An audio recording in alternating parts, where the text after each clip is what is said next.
You know why you're here, so let's not waste any time. You have some terrible background noise in your audio, and you need to figure out how to remove it. First, we need to take the clip and double-click on it. This will take us to the waveform, which is a way to look very closely at a single audio file. You can swap between waveform and multitrack up here. This brings us back to the multitrack menu, and this brings us to the waveform of the clip we currently have selected. Let's give a listen to how bad this background noise sounds.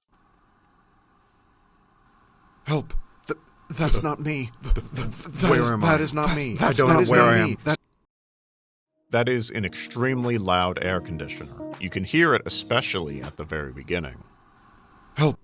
It's unfortunate that we had to record in these conditions. To remove this annoying hum, we need to identify a part of the clip, which is just the background noise. And luckily for us, this beginning portion is just the background noise. So what we should do is put the header at a spot, shift-click to select the portion of the clip that has background noise. And if we zoom in here, you can see that you can adjust this portion further with the headings up here. And you can be very precise if you want. We only need about a second of background noise, but the more that you're able to fit in, the better. Now, it is important that you only select background noise during this step. If you, for example, select a portion of somebody talking, or somebody breathing, or somebody accidentally hits the microphone, Help!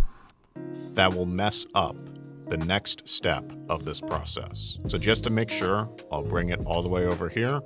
And if I want to listen back to this repeatedly, I can click on this loop icon down here, press play, and it will automatically loop back and forth between these two brackets. Now, making sure that I've only selected the background noise, and again, it can be as small as a few milliseconds or as big as you want it, so long as it is only background noise. What we do is right-click and hover over Capture Noise Print.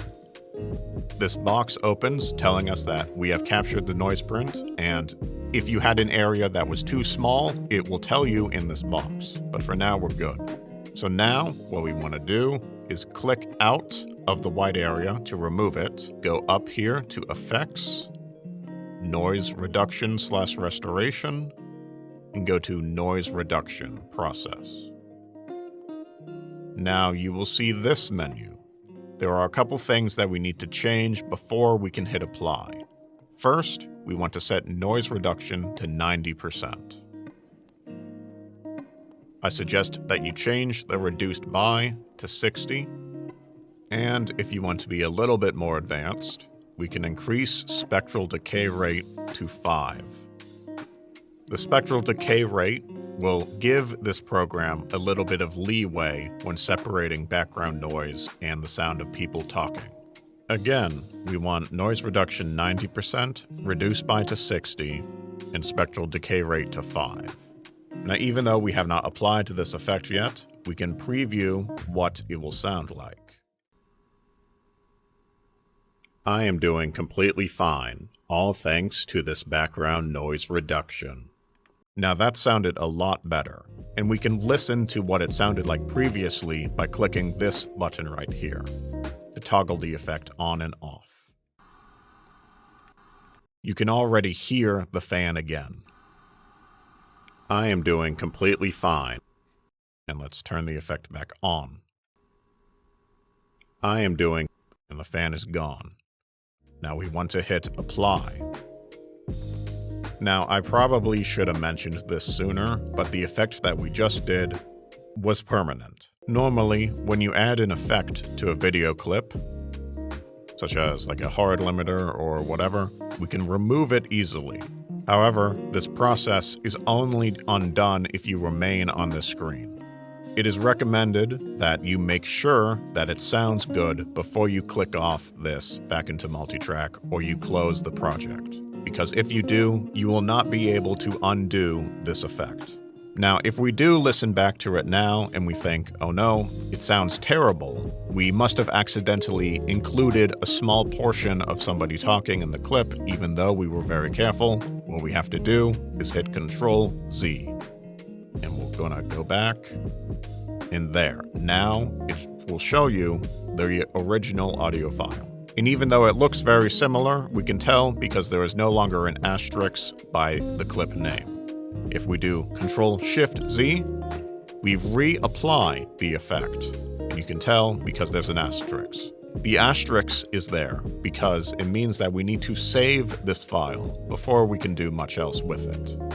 So go to File, Save, and this file will now be saved for use on the multi-track. Oh.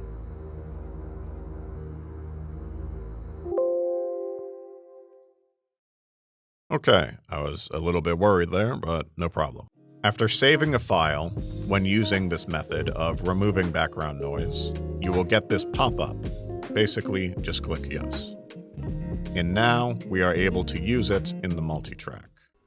I am doing completely fine, and we are able to apply effects and do everything we want to it as per normal. Although there are other methods of removing background noise, I prefer this method the most.